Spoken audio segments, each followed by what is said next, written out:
Bəs zehni nəzarət etmək üçün iki əsas bacarıq nədir? Fikirləşmək və zikr etmək.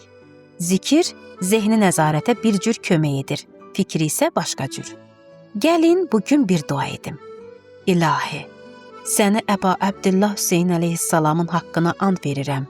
Bizi fikirlə və zikirlə məşğul olanlardan qərar ver. İlahi, dünyada hər bir şey ki bizim fikrimizi və zikrimizi səndən ayırır, hər bir dərd və bəlanı bizdən uzaq et. Hamınız amin dediniz. Bu peşəkar bir dua idi ha. Bilmirəm fərqinə vardınız ya yox.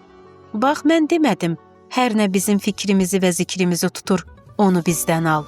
Çünki ola bilər, birisi evtikir, bu onun bütün fikrini və zikrini alır. İndi mən desəm, ilahi, hamısını ondan al. Onda ev də əlindən çıxar, adam yenə çarəsiz qalar. Mən dedim bəlalar, bax, diqqət etdim. İlahi, elə bəlaları ki, fikrimizi və zikrimizi özünə məşğul edir və bizi səndən qafil salır.